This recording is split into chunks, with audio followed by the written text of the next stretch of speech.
Well, hello everybody and welcome back to my channel. Thank you so much for being here. If you are new, my name is Sophia and I make bookish content, mainly literary fiction and mystery thriller, however, a little bit of everything. And today I am actually reacting to some of the booktubers that I watch favorite books. That grammatically sounded very weird. I will say some because I particularly chose booktubers that made videos where they talked about their favorite books and they picked a specific favorite book of the year, which I always find to be hard.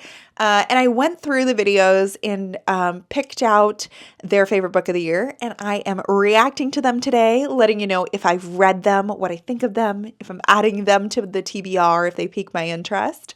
So without further ado, let's go ahead and get started. So first off, I want to start with Savage Reads. This is a channel that I have been watching for a very long time. He has incredible content about the Women's Prize and other book prizes.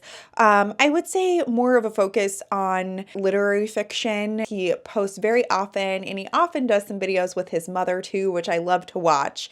And his favorite book of the year was Clear by Karis Davis. As you can see, I have this book on my shelf, and I have been wanting to read this actually for a long time and have tried to pick it up 3 times in the past year.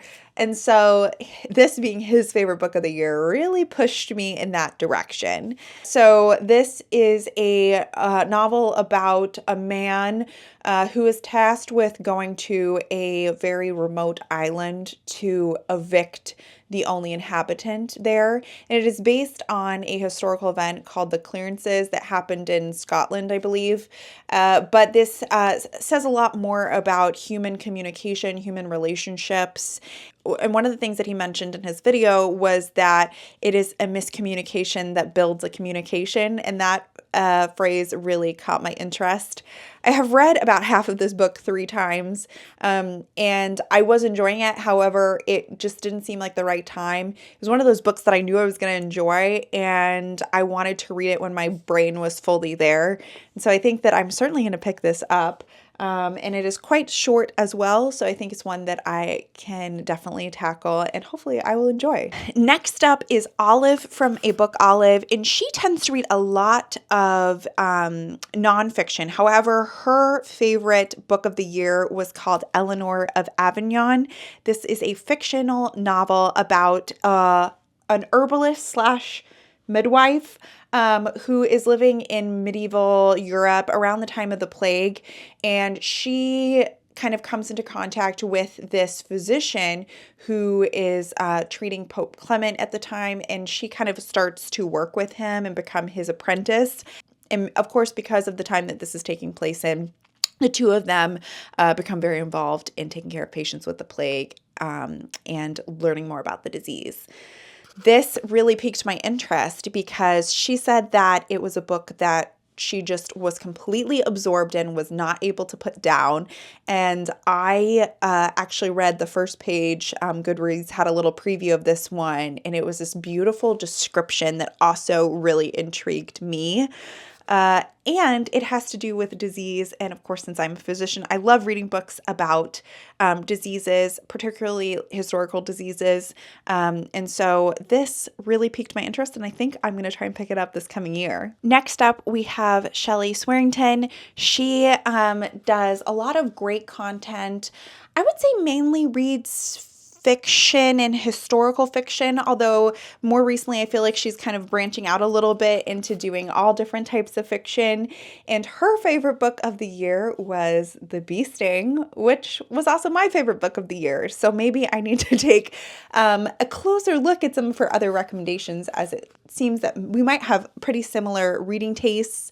The Bee Sting is a fantastic novel that takes place in Ireland around the 2008 economic recession and follows a family called the Barneses and all of the different members of their family and their kind of own individual tragedies and backstory. It is just beautifully done, heartbreaking and hopeful at the same time. The writing is absolutely phenomenal. I actually gifted this to my mother for Christmas, and she read it and really enjoyed it as well.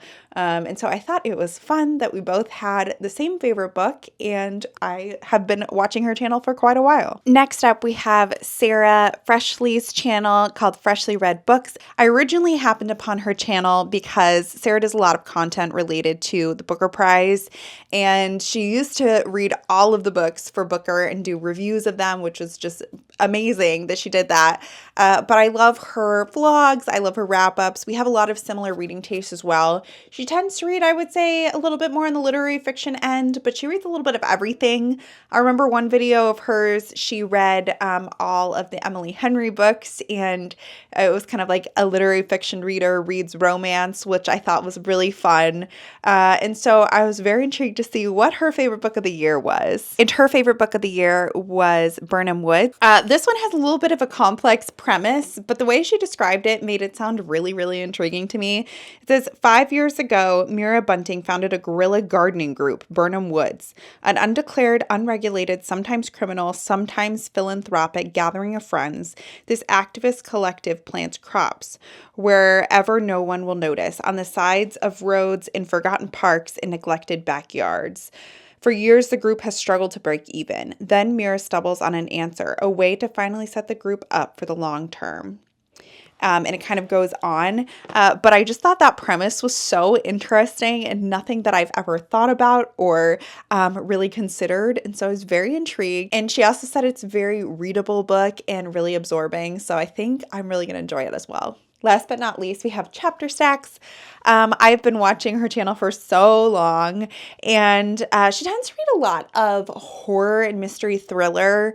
And I don't read as much horror, but I really love like her spooky vibe. She often ranks or rates books based on like spooky tree branches, or she used to do that. I don't know if she still does, but I thought that that was so charming. She just has a great camera presence, and I really, really love watching her videos. And her favorite book of the year is Bright Young Women by Jessica Knoll. This is a book that I've had on my shelf for quite a long time and have just not picked up, but it sounds really, really interesting and definitely right up my street. It is about and surrounds the women who Ted Bundy kind of terrorized, particularly Pamela Schumacher, who was a sorority president in one of the sororities where Ted Bundy struck and took several victims. The thing that I love so much about this book is that it never mentions Ted Bundy's name, and really discusses how we as a society kind of make him out to be this very intellectual killer when in fact he was a sociopath. And I've heard that this does not read quite as a mystery thriller, but is more of like a character study a little bit, and more of a slower paced book about some of the women who are kind of involved in those murders, but is an excellent, excellent book. And I've had it on the shelf for quite a while, so I think that this will be the push to get me to pick it up this year. So there are certainly many other booktubers that I watch that I'm looking out for those videos, or who have posted kind of lists of many of their favorite books, and I'm slowly adding all of those to my Goodreads channel. Let me know what your favorite book of the year was in the comments down below, and I'll take a look at those and see which of those are interesting me and which ones I want to add to my Goodreads this year. I always find my best recommendations from people that leave comments on my videos. So keep me posted on what you enjoyed this past year. And with that, I will see you guys very soon with another video. Bye.